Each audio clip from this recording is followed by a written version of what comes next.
میرے امی ابو کا اچانک انتقال ہو گیا تھا۔ ہم بس 2 بہنیں تھیں۔ ہمیں ہمارے ددیال میں سے کسی نے بھی اپنے گھر پر رکھنے کی حامی نہیں بھری، تو مجھے میرے ماموں کو ہی اپنے گھر لے جانا پڑا۔ میری مامی تو ہمیں دیکھتے ہی ماموں سے لڑنے لگیں۔ وہ کہہ رہی تھی کہ تمہاری کمائی میں ہمارا ہی پورا نہیں پڑتا ہے اور تم ان لڑکیوں کو بھی اس گھر میں اٹھا لائے ہو۔ ماموں نے مامی سے کہا کہ تم کم سے کم ان کے سامنے تو چپ ہو جاؤ، اپنی زبان سے کچھ مت بولو، یہ بیچارے تو پہلے ہی وقت کی ستائی ہوئی ہے، کم سے کم تم تو اتنی بے رحم مت بنو۔ مگر میری مامی کو تو غصے میں کچھ بھی دکھائی نہیں دے رہا تھا۔ میرے ماموں مجھ سے بولے کہ بیٹی ریشا، تم بڑی ہو، اپنی بہن ریشم کو لے کر میرے ساتھ چلو، میں تم دونوں کو تمہارا کمرہ دکھا دیتا ہوں، تم وہاں پر بیٹھ جاؤ، میں تم دونوں کے لیے کچھ کھانے کے لیے لے کر آتا ہوں۔ میرے ماموں نے ہم دونوں کو ایک ٹوٹے ہوئے گندے سے کمرے میں لے جا کر بیٹھا دیا اور مجھ سے بولے، دیکھو بیٹا، یہ برا وقت ہے، ایک نہ ایک دن یہ بھی کٹ جائے گا، تم دونوں اس کمرے کی صاف صفائی کر کے اسے رہنے کے قابل بنا لو، میں تمہارے لیے کچھ باہر سے کھانے کے لیے لے کر آتا ہوں۔ ہم دونوں بہنوں نے اس کمرے کی دیواروں کو جھاڑنا شروع کر دیا۔ وہ کمرہ بڑا گندا تھا، ایسا لگ رہا تھا کہ یہاں پر سالوں سے کوئی بھی نہیں آیا ہے۔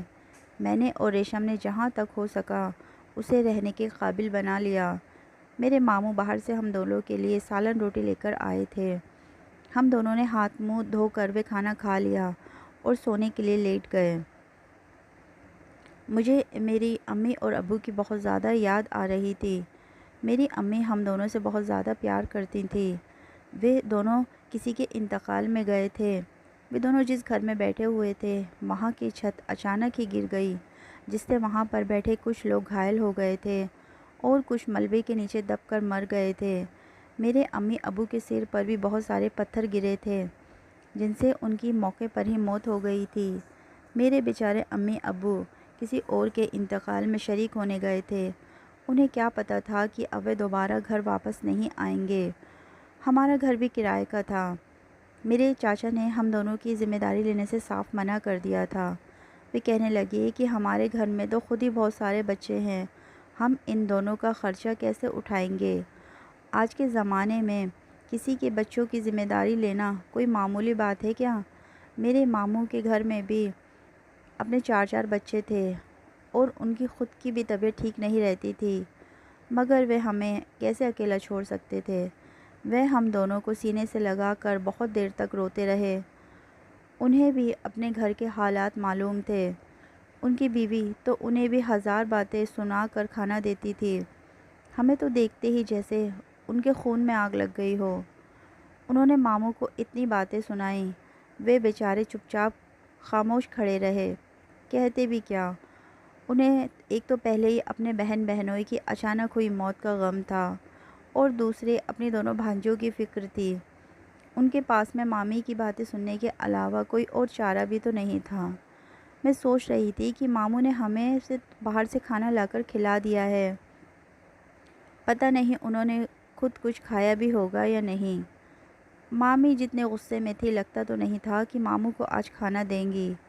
بہرحال میں کر بھی کیا سکتی تھی، میں بھی مجبور تھی۔ میں نے دیکھا ریشم سو چکی تھی۔ میری بہن نے سوتے ہوئے میرا ہاتھ پکڑ رکھا تھا۔ ایک تو ہمارے ماں باپ ہمیں اکیلا چھوڑ کر چلے گئے تھے اور اوپر سے ہمارے رشتہ داروں کی بے رخی تھی جو ہمیں جیتے جی مار رہی تھی۔ رو رو کر ہم دونوں کی آنکھوں سے اب تو آنسو بھی سوکھ گئے تھے اور ابھی ہماری مشکلیں شروع ہوئی تھیں۔ یہی سب سوچتے سوچتے پتہ نہیں رات کے کون سے پہر مجھے نیند آ گئی تھی۔ صبح مامی نے ہم دونوں کے اوپر بالٹی بھر کر پانی ڈال دیا اور بولیں، مہارانی اٹھ جاؤ، لو اب تو میں نے تم دونوں کو نہلا بھی دیا ہے، اب تو اٹھ جاؤ۔ ہم دونوں نے ہڑبڑا کر دیکھا کہ وہ بالٹی ہاتھ میں لیے غصے سے ہمیں دیکھ رہی تھی۔ میں نے ریشم کا ہاتھ پکڑ کر اسے بھی چارپائی سے اٹھنے کا اشارہ کیا۔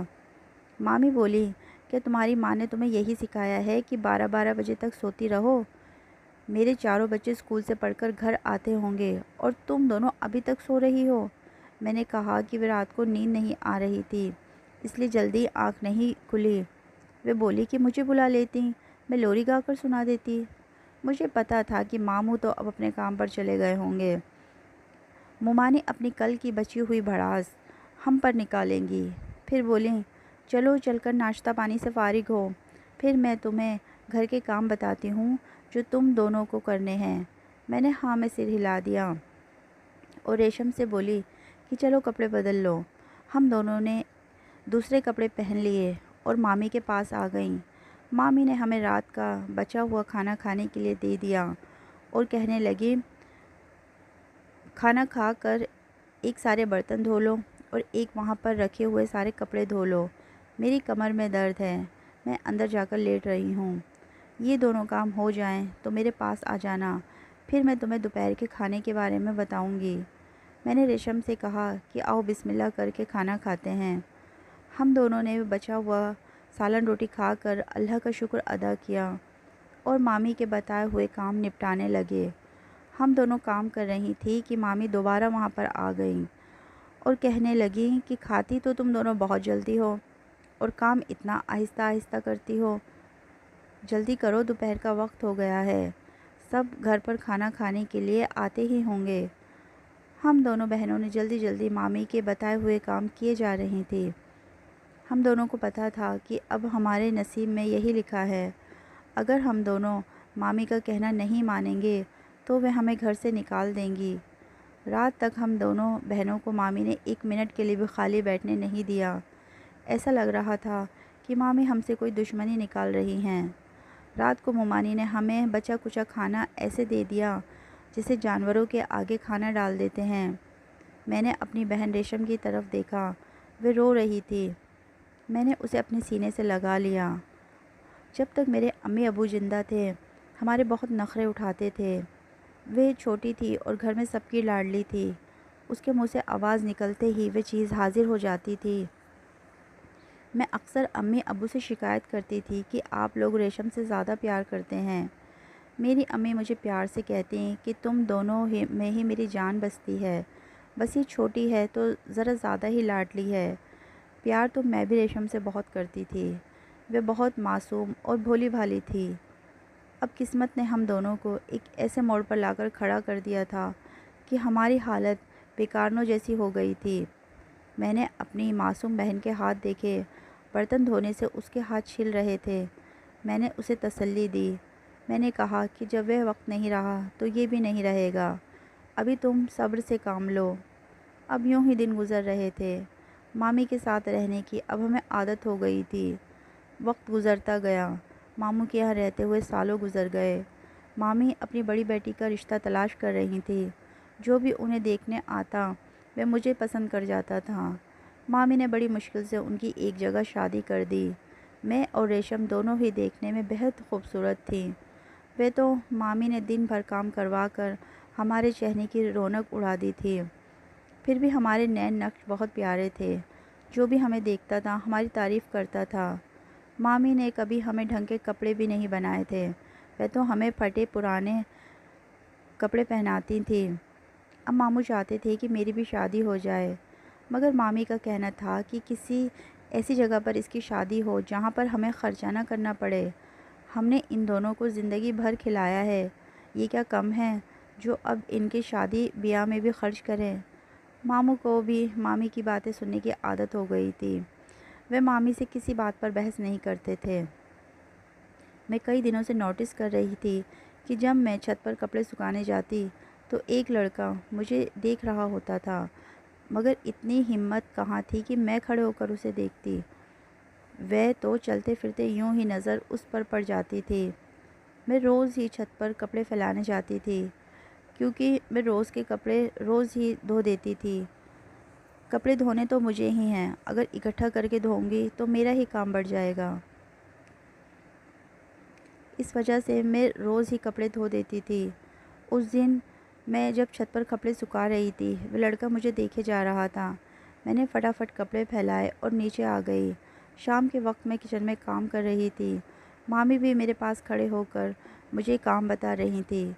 تبھی ماموں نے آ کر ممانی سے کہا کہ میں نے کل رمشا کا نکاح پکا کر دیا ہے۔ مامی نے پوچھا اتنی بھی جلدی کیا ہو رہی ہے آپ کو؟ ابھی کون سا اس کی عمر نکلتی جا رہی ہے؟ ماموں نے کہا کہ لڑکے والوں کو جلدی ہے، ان کا کہنا ہے کہ انہیں کچھ نہیں چاہیے۔ لڑکی کا نکاح کا جوڑا بھی وہ خود ہی لائیں گے، بس ایک جوڑی کپڑوں میں لڑکی کو رخصت کر دینا۔ یہ سن کر مامی تھوڑا خوش ہو گئیں کہ بولی چلو سر سے بلا ٹلے گی۔ ماموں میری طرف دیکھ کر ہنس رہے تھے۔ مجھے ان کی ہنسی کا مطلب سمجھ میں نہیں آیا تھا۔ اگلے دن ایک خاتون اور ایک لڑکی آئی اور مجھے نکاح کا جوڑا پہنا کر تیار کر دیا۔ مامی ان خاتون کو جانتی تھی۔ وہ بولیں، ارے جمیلہ آپا، تم کس کا نکاح کروا رہی ہو؟ وہ بولی، میرا بھانجا ہے، میری بہن بستر پر بیمار پڑی ہے اور اس کی خدمت کرنے کے لیے گھر میں کوئی بھی نہیں ہے۔ دونوں بیٹیاں اپنے گھر کی ہیں۔ داماد تو شادی کے بعد لڑکی کو اپنی وراثت سمجھنے لگتے ہیں۔ میری بہن نے انہیں بہت کہا کہ بھائی کچھ دنوں کے لیے میری بیٹی کو میرے پاس رہنے دو، مگر وہ نہیں مانے، اس لیے ہمیں جلد بازی میں یہ قدم اٹھانا پڑا۔ مامی بولی، ہاں کہہ تو صحیح رہی ہو آپا، میری عالیہ کو بھی اس کا شوہر یہاں پر چھوڑتا ہی نہیں ہے۔ تبھی وہاں پر مولوی صاحب آ گئے اور مجھ سے نکاح کی منظوری لے کر چلے گئے۔ رخصتی کے وقت میں نے ماموں سے کہا کہ ماموں، میں ریشم کو بھی اپنے ساتھ لے کر جاؤں گی۔ مامی طباق سے بولیں، اوہو، اتنی اس کی کیا ضرورت ہے، بس یہیں رہنے دو۔ مجھے پتا تھا کہ جب میں وہاں پر نہیں رہوں گی تو مامی ریشم سے ہی گھر کا سارا کام کروائیں گی، اور میں نے ریشم سے وعدہ کر لیا تھا کہ میں اسے اپنے ساتھ لے کر جاؤں گی۔ ماموں بولے، ٹھیک ہے بیٹا، جیسی تمہاری مرضی، تمہاری بہن ہے، تم لے جاؤ اسے بھی اپنے ساتھ۔ مامی بت بنی کھڑی رہیں اور میں ریشم کو بھی اپنے ساتھ لے گئی۔ ہم دونوں کو گاڑی میں بیٹھا دیا گیا۔ تھوڑی دیر کے سفر میں ہی میری سسرال آ گئی۔ میرے دل میں ڈر ہو رہا تھا کہ پتہ نہیں میرا نیا گھر کیسا ہوگا، میرے شوہر مجھے عزت اور پیار دیں گے بھی یا نہیں۔ جب میں گھر کے دروازے پر پہنچی، میرا اچھی طرح سے استقبال ہوا۔ خالہ جمیلہ اور ان کی بیٹی تبسم مجھے بہت پیار سے گھر کے اندر لے کر گئیں۔ میں نے نظریں گھما کر گھر دیکھا۔ گھر بہت اچھا لگ رہا تھا۔ وہ مجھے سب سے پہلے میری ساس کے پاس لے کر گئی اور بولی، بیٹا یہ تمہاری ساس ہے۔ میں نے انہیں سلام کیا۔ انہوں نے میرے سر پر ہاتھ رکھ کر مجھے ڈھیروں دعائیں دی اور بولی، باشا اللہ، تم بہت خوبصورت ہو، اللہ تمہارا نیک نصیب کرے۔ اس کے بعد مجھے ایک پھولوں سے سجے ہوئے کمرے میں بیٹھا دیا گیا۔ تھوڑی دیر بعد خالہ نے، میں نے، تبسم نے اور ریشم نے ساتھ میں کھانا کھا لیا۔ میں سوچ رہی تھی کہ میرے شوہر کہاں ہیں۔ کھانا کھانے کے بعد تبسم نے ریشم سے کہا کہ آؤ میں تمہیں تمہارا کمرہ دکھا دوں۔ وہ ریشم کو اپنے ساتھ لے گئیں۔ خالہ جمیلہ بھی وہاں سے اٹھ کر ان کے پیچھے پیچھے چلی گئیں۔ مجھے بیٹھے ہوئے تھوڑی دیر ہی ہوئی تھی کہ کسی کے آنے کی آہٹ ہوئی اور پھر کوئی میرے پاس آ کر بیٹھ گیا۔ میں نے گھونگھٹ اوڑھ رکھا تھا۔ وہ میرے شوہر تھے۔ انہوں نے مجھے سلام کیا اور میرے ہاتھ میں ایک سونے کی انگوٹھی پہنا دی۔ پھر میرا گھونگھٹ اٹھا کر بولے، آپ اس نکاح سے خوش تو ہیں؟ میں نے ان کی طرف دیکھا تو مجھے کچھ جانی پہچانی سی شکل لگی۔ وہ بولے، میں نے آپ سے پسند کی شادی کی ہے۔ میں نے پوچھا کہ آپ نے مجھے کہاں دیکھا ہے؟ وہ ہنس کر بولے، پچھلے 1 مہینے سے آپ کو دور سے چھت پر بیٹھ کر دیکھتا رہتا تھا۔ میں نے مسکراتے ہوئے کہا کہ اچھا تو وہ آپ تھے۔ وہ میرا ہاتھ پکڑ کر بولے کہ میں تمہیں وہاں سے روز دیکھتا تھا۔ ایک دن جمیلہ خالہ اوپر آ گئیں اور انہوں نے مجھے تمہارے بارے میں سب بتایا۔ میں تم سے محبت تو کرنے ہی لگا تھا۔ جب میں نے تمہاری کہانی سنی کہ تم کتنی تکلیف میں ہو تو مجھ سے رہا نہیں گیا۔ میں نے خالہ سے کہا کہ وہ میرا نکاح تم سے کروا دیں۔ ویسے بھی وہ میرے لیے ایک لڑکی کی تلاش کر رہی تھی جو نکاح کے بعد میری امی اور میرے گھر کو سنبھال سکے۔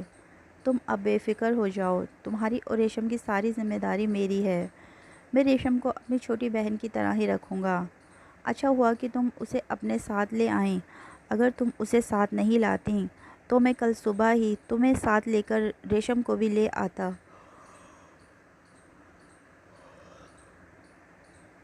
خالہ جمیلہ نے مجھے سب بتا دیا ہے کہ تمہاری ممانی نے تمہارے ساتھ کیسا سلوک کیا ہے۔ ان کی باتیں سن کر میں نے تمہارے ماموں سے بات کرنا ٹھیک سمجھا۔ انہوں نے کہا کہ شادی تو میں سادگی سے کروں گا، مگر بعد میں اپنی بیوی سے چھپ کر تمہیں سب کچھ دہیج میں دوں گا۔ میں نے ان سے کہا کہ آپ مجھے رمشہ دے دیجئے، مجھے اور کچھ نہیں چاہیے۔ اللہ کے فضل سے میرے پاس سب کچھ ہے۔ میری خود کی فیکٹری ہے، گھر ہے، گاڑی ہے۔ مجھے آپ سے رمشا کے علاوہ اور کچھ نہیں چاہیے۔ میں احسن کا ساتھ پا کر بہت خوش تھی۔ میری دعاؤں سے اللہ نے مجھے اتنا اچھا جیون ساتھی دے دیا تھا۔ اب میری زندگی میں خوشیاں ہی خوشیاں ہیں۔ میں اپنی ساس کی بہت خدمت کرتی ہوں اور اس میں ریشم بھی میری مدد کرتی ہے۔ ہماری توجہ سے کچھ ہی دنوں میں وہ بھلی چنگی ہو گئی تھی۔ وہ ہمیں ایک سگی ماں کی طرح پیار کرتی تھی۔ ماموں اکثر ہم سے ملنے آتے رہتے تھے۔ ہم دونوں کو خوش دیکھ کر بہت زیادہ خوش ہوتے تھے۔ میں اللہ کا شکر ادا کرتی ہوں کہ اللہ نے مجھے احسن جیسا ہمسفر دیا۔ تو دوستو، یہ تھی ہماری آج کی کہانی۔ امید کرتی ہوں آپ کو پسند آئی ہوگی۔ ہماری اس کہانی کے بارے میں اپنی رائے کمنٹ باکس میں ضرور دیں۔